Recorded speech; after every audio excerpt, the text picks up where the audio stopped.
I've also heard a lot of people say, Mike Rap, why haven't you been calling him Dick Stain Donald Trump? Why haven't you been going off on Dick Stain Donald Trump? And I said it clearly. I don't know how many times I got to repeat myself, folks. I said it before the election. Whoever wins, I am hoping and praying that they do everything right. Kooky Kamala, Pig Dick Donald Trump, I'm not engaging in that goofy shit for 4 fucking years like I did last time. You're asking me why aren't I calling him Dick Stain Donald Trump? My question to you is why aren't you calling him Dick Stain Donald Trump? Why aren't you calling him Pig Dick Donald Trump? I gave you the playbook. I gave you the nicknames. I'm hoping this fucking guy does every single thing correctly. Will there be Dick Stain Donald Trump moments? Fuck yes. Fuck yes. I'll give it... Shit. I'll give him the first 3 weeks. I'll bet the first 3 weeks there'll be something. Okay? And if I need to do the Dick Stain Donald Trump shit, I'll do the Dick Stain Donald Trump shit. But I'm not a fucking puppet. I'm not a muppet. I'm not your trained Rottweiler. If you want to call him Dick Stain Donald Trump, go ahead and call him that.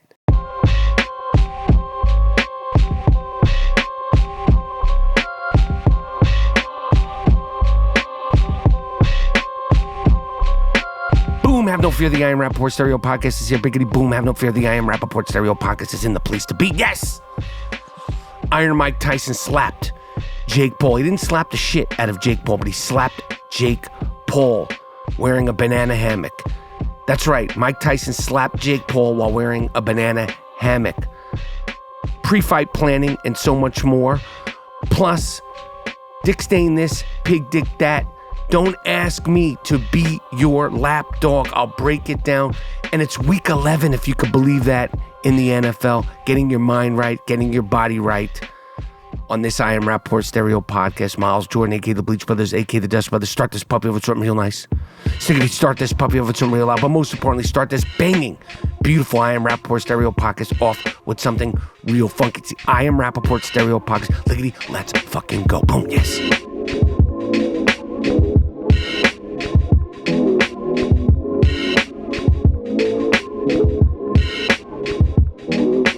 Boom, have no fear, the I Am Rapaport Stereo Podcast is here. Boom, have no fear, the I Am Rapaport Stereo Podcast is here. Welcome to the Iron Dome of Disruption. Welcome to the Ziggity Zone of Disruption. My name is Michael Rapaport, a.k.a. the Inflamed Ashkenazi, a.k.a. the Disruptive Warrior, a.k.a. the Sultan of Sniff, a.k.a. the Raging Bullshitter, a.k.a. the Gringo Mandingo. There's so many names. There's so much to discuss. See, I Am Rapaport Stereo Podcast coming live and direct from Palm Beach, Florida. What am I doing in Palm Beach, Florida? I am down here chilling with my mom. I am down here relaxing for a couple of days. Then I am heading to Dallas. I skipped going to Dallas early to attend the Jake Paul, excuse me, the fake Paul Mike Tyson fight.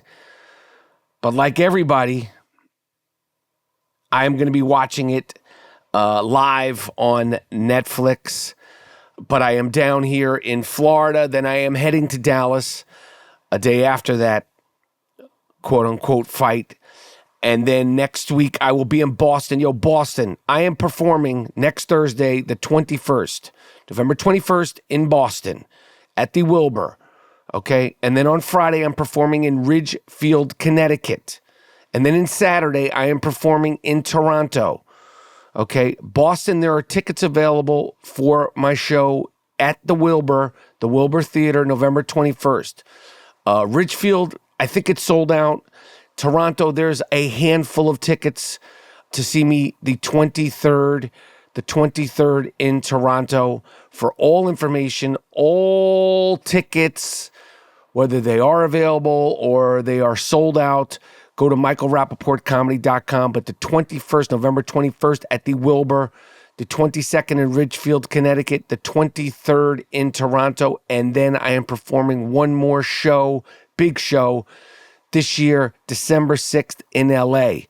Come see me in LA at the Sabin Theater, California. Come see me live at the Sabin Theater in Beverly Hills. All tickets, all information is available at michaelrapaportcomedy.com.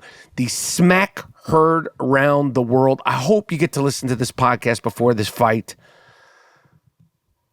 Mike Tyson at the weigh-in came out chest naked like it was 1989. Came out in I think it was Giorgio Armani.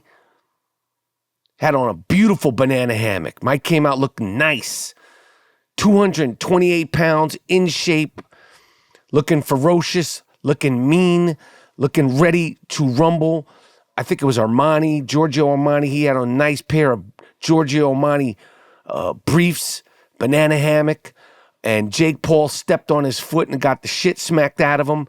He didn't really get the shit smacked out of him because Mike only caught him with like the hand part. He didn't catch him with the full palm. I think Mike has been, being composed. He talks a lot about the old Mike Tyson. He talks a lot about not wanting to be that person who said things like this at the press conference. Miles Jordan, play this classic clip from a pre-fight press conference decades ago. Put your mother in a straight jacket, you punk-ass white boy. Come here and tell me that if I fuck you in your ass, you punk white boy, you faggot. You can't touch me, you're not man enough. I eat your asshole alive, you bitch. Fuck you, you hoe. Come and say in my face, fuck you, ass for everybody. Boom. So Mike said he does not want that person to come back. He does not like that person. He does not like that part of himself. He doesn't like that era of who he was. And I think one of the challenges for Mike Tyson is, can he fight? Can he prepare for a fight? Can he get into the ring and do it without, in a nutshell, embarrassing himself? I think he's embarrassed by that behavior. We all love when he says things like, you bitch, come on, you bitch. You're scared coward. You not man enough to fuck with me. You can't last 2 minutes in my world, bitch. Look at you scared now, you hoe. Scared like a little white pussy. Scared of the real man. I'll fuck you till you love me, faggot. And we think it's funny and it's outrageous, but I think Mike, he's a human being. He does not feel proud about that person. And it's not just what he said, I think just who he was at the time in his life. He talks about it very openly. A great clip of who I think Mike Tyson is today is circulating around when I had the opportunity to interview Mike. I think it was 2017 or 2018, it might have been 2016, on the I Am Rapaport Stereo podcast, where he talks about many things. If you haven't listened to that episode, it's a beautiful, beautiful episode. And one of the clips that circulates is when I asked Mike Tyson, the question was prompted when I was asking him, I was going to just sort of go into a rotisserie of questions about boxers. And I asked Mike about Larry Holmes, and then he segued on his own, talking about Muhammad Ali and what Muhammad Ali meant to him and the greatness of Muhammad Ali and the bravery and the tenacity that Muhammad Ali showed throughout his career.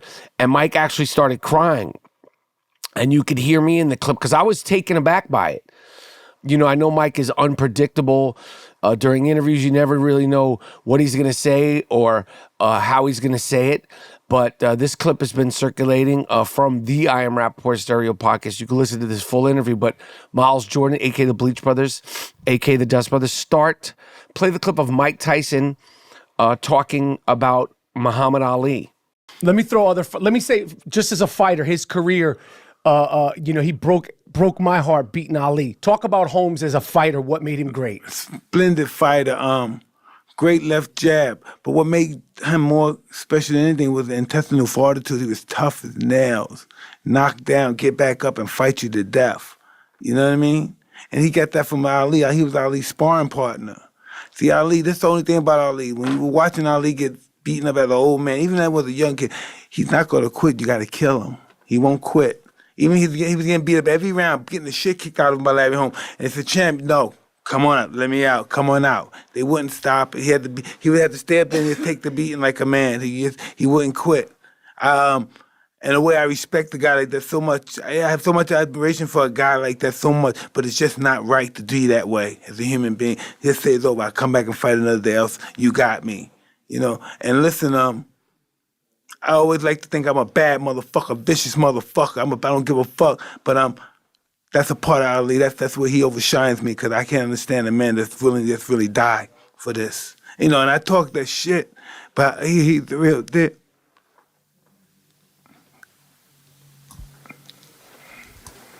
You know. Why does it make you emotional? Is it talking about him or the relation to you? Me, fuck me. Ali's a giant. There's no way other fighters can match him. He'll die for this shit. He'll die. I'm not gonna die for this.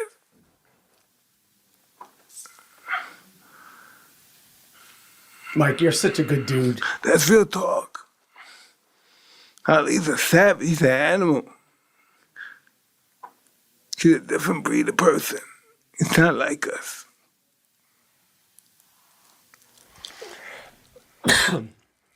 You're a good guy, Mike. You're a good fucking dude. No, fuck that. It's just real talk. I know, but you're a good dude, man. You're such a good dude. I see that in you. You do? Fuck yeah. Cool. Cool. So I was, like I said, you could hear in the clip, I was tripping off of that, and it was just cool to see Mike being Mike, the Mike we all love, the Mike we all have been concerned for, the Mike we all root for, the Mike we all want to inevitably see hopefully beat the shit out of Fake Paul. I talked to Mike about a bunch of shit on that podcast. I talked to him about Trump, and, he's been a very outspoken Trump supporter, not for any political reason, just because of his relationship with Trump and how he has stood by him and he was loyal to him. As a matter of fact, Miles Jordan, play that clip of Mike Tyson on Donald Trump and his relationship and his loyalty to Donald Trump. I don't like the way this stuff is going, right? But I like Donald Trump, Donald Trump stood up for me when they talked bad about me, and people said, "What do you think about this convicted rapist?" Said he was for you. He sponsored. And he said, He accepted my vouching for it. He accepted that and said, "Mike is my friend," and I respected that. Mm-hmm. It's hard not to. And I couldn't. I listened. And he said things, and people went against him, and black people went against him, and I understand that too. Some of the things that went on and why they were upset. With you, in regards to you? No, with regards to black people in general. Right. All the stuff, Charlottesville and everything. But listen, you look at a guy like me, where I came from, all the felons I got. This guy's president. He's a nominee. He's just campaigning. He's not president yet, but he's just campaigning. He says all these, cool things. I like Mike Tyson. He likes me. We're both, it's good stuff. Mm-hmm. And it's campaign. And then what am I gonna say? Fuck him. He's a racist pig. I can't find myself to say that. Right. I can't say that. Right. I can't say that. Right. I'm not gonna be one of those guys to say that. Right. And if people are like, well, Mike is fucking bugging, Mike's just saying, I can't say that. I can't listen. A lot of my people from my community turns against me, against the attorney, back on me for my rape conviction. I don't want to hear that shit. Come on, I'm just keeping it real with you. Nah, I hear you. That's what Mike, you're so fucking genuine. I don't want to hear you. Somebody say, "No, I'm with Mike Tyson." He's running for his presidency. He didn't say, "Fuck him." Now I don't want no racist campaign for me. He could have easily said that. Right. He talked to me about reverencing me. So I said, fuck, I ain't going to say nothing disrespectful about him. He never said, he said was beautiful things about me. So what do I do? People in my family don't like him. I should say, what do I do? You tell me, Mike. I'm on your show now. No, really, tell me, Mike. I think what you should do, Mike, is just what you just said, straight up. Because obviously we're not talking about, like we mentioned, people that have done really horrible things earlier. And your experience from him is different. And as much as I can't stand this cocksucker, this is me as the president. Because before he was just Donald Trump. I see him at the parties and shit like that. It's complicated, man. I was hoping he said something disrespectful about me. I could deal with that, but I can't deal with him saying something nice and I think something that's disrespectful about him or against him. And knowing your personal experiences is... Yeah, I can't do that. I'm the Tom then. If that's the Tom, I'm the fucking Tom. Right. I got you. Boom. So anyway, I'm releasing this podcast on the day of the fight. Hopefully we can celebrate something that went off without a hitch. Who the fuck knows? I was talking to my wife about how this fight's going to go. Nobody knows. Hopefully it goes off without a hitch. Hopefully it goes off without incident. And hopefully it goes off with Mike Tyson finally shutting down Jake Paul in ferocious, gruesome, violent boxing styles. Mike Tyson, Iron Mike Tyson styles. But it's been a fun build-up. It's been an exciting build-up. Only Mike Tyson, man. Only fucking Mike Tyson could generate this kind of hype and hysteria around a fight. I mean, he just has a thing. There's just something about him. I just think that everybody roots for him and everybody wants to see him do well and be well. Not just inside the ring, but outside the ring. Because for decades, we've seen him go through so many different things. And there's just, for some reason, there's a relatability. And it's hard to pinpoint what it is. But I think in that clip that I just played with him talking about Muhammad Ali, there's just a relatability and a humility and a humanity and an unpredictability, we've been able to grow up with and watch him grow up and watch him go through all the shit that he's gone through.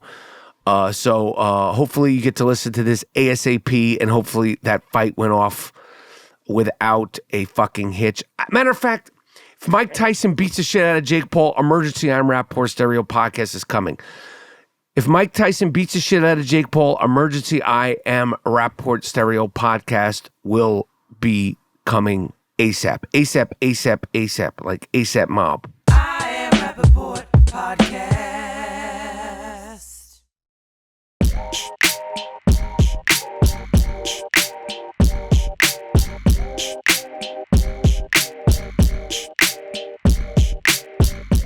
As we head into the weekend, obviously a tremendous week in fantasy football. We are heading into week 11. Damn, that's crazy. The NFL is zooming by. We are heading into week 11, and I'm not going to go into the minutia and the details of my fantasy football team, but I will say it is a must-win weekend in the Baba Booey infested Stern Show League. It is a must-win weekend in my money league. It has to fucking happen. This season has been great there's been so many great games. So many great games. The Lions the other day, that was a great game. There's been just so many great games and great performances and the emergence of the Washington Redskins, the emergence of as a real Super Bowl potential for the Detroit Lions, the emergence of the Dallas Cowboys, just shitting the fucking bed. It's so good to see them shit the bed all season long and to just see them be in a big pile of a bed of shit. I love seeing the Dallas Cowboys just wallow in their shit. But I need some fucking juice. My money league team has been so fucking inconsistent. And the Miami Dolphins and fucking that quarterback, guy's insane. Tackling people with his head. Fucking guy, man. fucking guy. But I need some consistency. I need some championship grit, some championship mettle from my players on my team. The team is named Rapaport's Delight. That's the name of my fantasy football team. It's also named and also known as Make It Stop, a.k.a. There Will Be Blood. You know the name. You know the game. NBA is happening. The Emirates tournament, whatever the fuck it is, that in-season tournament has started. I was trying to explain it to my mom. I said, Mom, I don't know. I don't know how to explain it to you. I said every single day on ESPN, literally, every single day on NBA Today on ESPN, they have 2 or 3 commercials explaining this tournament and how it works to people. They don't do that with the NCAA tournament because it's pretty simple. You know, there's 64 teams and then 2 teams play at the end. That's a tournament. This shit, it's like Tuesdays and Thursdays, there's games for the tournament, and then there's seedings, but there's also games on Saturday and Sunday, but they have nothing to do with the tournament. And if you see teams playing and they got their fucking, NBA 2K court, that's part of the tournament, but if they have their regular court, it's not. No one knows what's happening. But I will say that it is good that it jumpstarts the competitiveness with the NBA. And I've tried to break it down. I've explained that I'll probably wind up explaining. And when I'm explaining it to you guys, I'm also explaining it to myself. I'm not going to sit here. Like I said, it's having a nice shrimp cocktail in Florida yesterday. Palm Beach. My mom lives in Palm Beach. The Mar-a-Lago is like 5 minutes from here. I said, can we go by Mar-a-Lago? Because we drove by it once before. She said, you can't even get near the road now. They got that shit shut down. They got brick and mortar, cement. They got the sniffing dogs, the SWAT, the snipers. She said it's a whole thing now. But I wanted to, drive by it because now, the last time I was here, I don't think it was Dick Stain President Trump. I think it was just Dick Stain post-President Trump. Now it's President Trump. President Dick Stain Donald Trump. And anyway, as far as the Emirates tournament, I think that's what it's called, the NBA in-season tournament, I'll try to explain it to you again, but when I'm explaining to you, I'm also explaining to myself. I've also heard a lot of people say, Mike Rapp, why haven't you been calling him Dick Stain Donald Trump? Why haven't you been going off on Dick Stain Donald Trump? And I said it clearly. I don't know how many times I got to repeat myself, folks. I said it before the election. Whoever wins, I am hoping and praying that they do everything right. Kooky Kamala, Pig Dick Donald Trump, I'm not engaging in that goofy shit for 4 fucking years like I did last time. You're asking me why aren't I calling him Dick Stain Donald Trump? My question to you is why aren't you calling him Dick Stain Donald Trump? Why aren't you calling him Pig Dick Donald Trump? I gave you the playbook. I gave you the nicknames. I'm hoping this fucking guy does every single thing correctly. Will there be Dick Stain Donald Trump moments? Fuck yes. Fuck yes. I'll give it... Shit. I'll give him the first 3 weeks. I'll bet the first 3 weeks there'll be something. Okay? And if I need to do the Dick Stain Donald Trump shit, I'll do the Dick Stain Donald Trump shit. But I'm not a fucking puppet. I'm not a muppet. I'm not your trained Rottweiler. If you want to call him Dick Stain Donald Trump, go ahead and call him that. I hope everything is, I endorsed and I support the freedom, the immediate release of all of the hostages. I endorse and support the release of the 101 hostages, 7 of whom are American, by any means necessary, by any body that could hopefully get it done ASAP, Akshav. There are 101 hostages, 7 of whom are American right now. talking about some dick stain Donald Trump shit. I endorse and support the sovereignty of Israel. I endorse and support the safety of all Israeli citizens. I endorse and support the safety of all Jewish people around the world. You see what the fuck is going on in Amsterdam? You see that goofy shit? France, New York, you see what they tried to do last week to me in Chicago? If I had went out there, they want violence upon me, the Gringo Mandingo.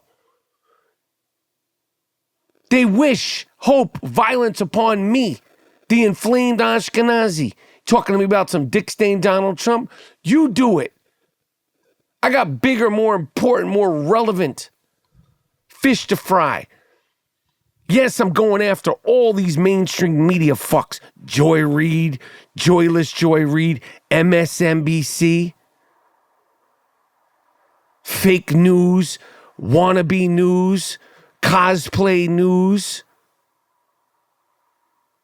dress up news, spouting, fear-mongering information. It's not even news. That's what I'm focused on. That's what I'm focused on. All these fucking guys. Jimmy Kimmel. This guy's out. This guy, I don't even understand how and I fuck with Jimmy Kimmel. He's one of the nicest guys you come across in Hollywood. This fucking guy every single night crying. How is this even a show? Johnny Carson then would get out there and tell some jokes. It wasn't some impartial shit. Jay Leno and them, they would dip into politics. But I need some fucking jokes, Duke. This guy's literally crying about the election. You crying about the election? Stephen Colbert and these fucking guys? And then giving fake information? Crying about this shit? I had a woman in my elevator. She's probably about 70 years old. She started crying. She didn't know who I was. She had no idea who I was. I said, how you doing? She's like, not good. I said, oh, I'm sorry. She said, yeah, there's just the election. She said, I don't even know where you stand. I'm sorry. I said, no, it's fine. She goes, I'm just so worried about this and so worried about that. I said, well, you know what, ma'am? I said, it is a beautiful day. Because it was a beautiful day in New York. I said, it's a beautiful day. The sun is shining. I don't know where you're getting your information. She goes, well, I just heard this and I heard that. I said, well, what about today? Let's focus on today. And I mean that with no disrespect. She said, well, I have a beautiful grandson on the way. I said, that beautiful grandson is going to come out healthy, and that beautiful grandson is going to live a healthy, beautiful life. Women crying. I have my wife. She went to her psychotherapist. This guy's talking about how he's feeling and what he's concerned about. I said, you need to get rid of this fucking guy. You're paying him, and he's telling you about what he's worried about? Psychotherapists ain't supposed to tell you about anything in their personal life. These fucking doctors, it's a crazy fucking time. It is a crazy time. I wish every single one of Dick Stain Donald Trump's cabinet the best of luck. I support them 500%. If they act up, I'm here. If Kooky Kamala would have won, I endorse, support every single person and decision she does. If she would have won and she acted up, I would have stepped off on her too. But I ain't worried about, I'm not engaging in this goofy shit every single day for the next 4 years. The fuck out of here. I Am Rapaport Podcast.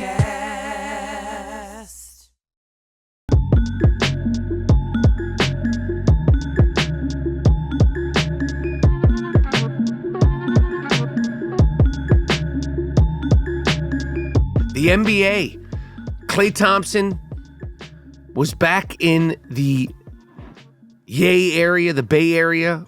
Klay Thompson, as a Dallas Maverick, played his first game against the Golden State Warriors, and they gave him a Heroes, Kings, Captains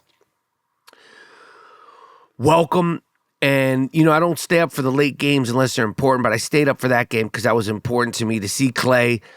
And it was surreal. I was thinking about all the memories as a fan that I've had watching Klay Thompson when he first came into the league, the emergence of him and Steph Curry as the Splash Brothers from when Mark Jackson was the coach and when they just were like, yo, who are these two little light-skinned motherfuckers that have fathers that played in the NBA? Of course, Klay Thompson's father, Michael Thompson, was a Laker great. Was a Laker great and a Portland Trailblazer great. He had injuries, but Michael Thompson was ahead of his time.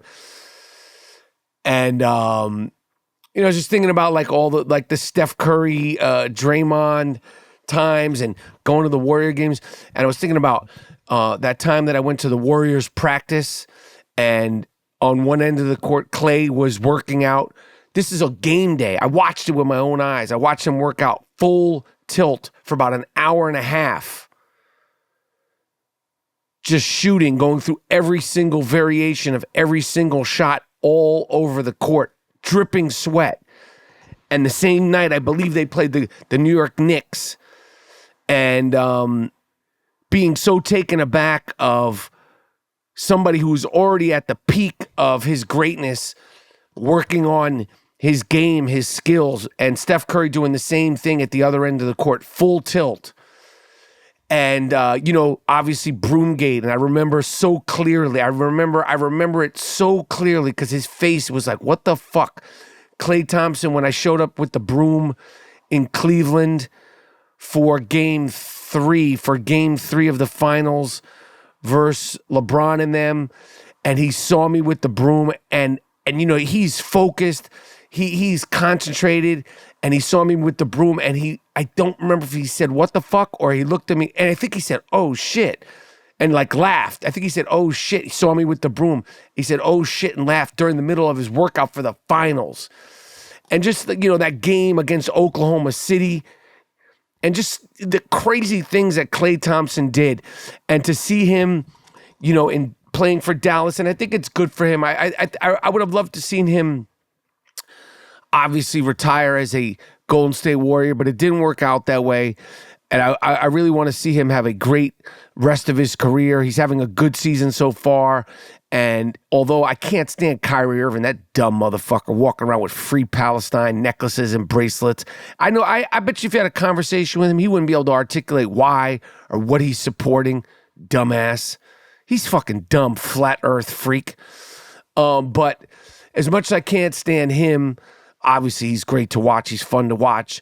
I do love Luka, and I do root for the Dallas Mavericks to do well because of Luka and Klay. You can't help but enjoy Kyrie Irving, but he is a fucking dumbass. He is a fucking dumbass wearing that Free Palestine bullshit. And, and it just really, I'm so turned up when it comes to all things Israel and all things against Israel and, all these anti-Zionist, anti-Jewish people, and they say fuck Israel. How about you say, they say Free Palestine? How about you say fuck Palestine? Bet you if I said fuck Palestine, a lot of people would get their fucking feelings hurt. But you think you could say anything you want about Jewish people in Israel? The fuck out of here. But that was crazy. And the Knicks are, I believe, 5-5 now, and people are concerned. I don't know what you thought was going to happen. It's a new team. They're still dealing with injuries. The Knicks are going to be fine. I am not worried about the Knicks yet. The Knicks are going to be fine. Cat Williams and them will figure it out. My biggest concern about the Knicks is the potential for injuries. And the crazy thing this week is Bronny James. I don't know if LeBron James is giving him all this advice, or it's Bronny James or the Lakers or what. So Bronny James, the son of LeBron James, unless you've been living under a rock, is in the G-League where he should be. He should actually be in college. But they rush him into the NBA. So now Bronny James will be in the G-League playing home games for the G-League Laker team, but not the away games for the G-League Laker team. He's not going to be traveling on the road for the G-League Laker team. And I'm thinking to myself, how the fuck you think you're going to get better? They're like, well, you could learn things from watching things on the bench. He's watched games from the bench, from the sidelines, from courtside seats his entire life. He's been to practices, workouts, so many different things that we're unaware of, private workouts with NBA players, workouts with his dad. I'm sure that he's done where there's no phones, no cameras, all kinds of shit. All kinds of shit. The only way this guy will get better, if he will actually get better, is playing basketball. If I'm Bronny James, I'm like, yo, Dad, with all due respect, I'm playing in the G-League. I am going to play on the court, travel as I need to, by any means necessary, and get on the court at the G-League level as much as I can. I don't know what this is, if they actually think he's going to be in the NBA, but if he does have a chance of being in the NBA, and personally, based on what I've seen so far, when he's out there with the Lakers and when he's out there with the G-League, he doesn't even seem like he should be in the fucking G-League straight up. But if he has any chances of actually improving and going to a backup point guard in the NBA, he needs to be playing basketball. I don't care if it's G-League on the road, G-League at home, LA Fitness. I would go to West 4th Street. I would be playing as much competitive, high-level basketball as I could, anywhere I could, while I can. Because you're not that dude. You're not that dude. Sitting on the bench ain't going to help shit. He has sat and watched and been exposed to more basketball than most kids his age and worked out at the top of the top levels. And the only thing that's going to get him better is getting on the court and figuring it out himself without his dad making all the decisions. You're not your dad, and his dad should know he ain't me. It's clear that he's neither one. So I just think that's a bad decision for that young kid. What else is going on? I don't know, but I've made a pledge. If this goes the way it's supposed to go, Emergency I Am Rapaport Stereo Podcast will be coming at you effective immediately. Boston, Rhode Island, the Boston area. If you're out there, come see me Thursday at the Wilbur Theater. Wilbur, the 21st, Ridgefield, Connecticut, the 22nd, and Toronto, the 23rd. Toronto, I'll be 23rd, and then the 6th of December at the Sabin Theater. All tickets for all those shows are available at michaelrapaportcomedy.com. Have a fantastic, excellent, beautiful rest of your day and a kick-ass Iron Mike Tyson weekend. Miles Jordan, a.k.a. the Bleach Brothers, a.k.a. the Just Brothers. Take me at it with something real nice. Take me at it with something real loud. But most importantly, end this puppy with something real funky. See, I Am Rapaport Stereo Podcast. I'm out.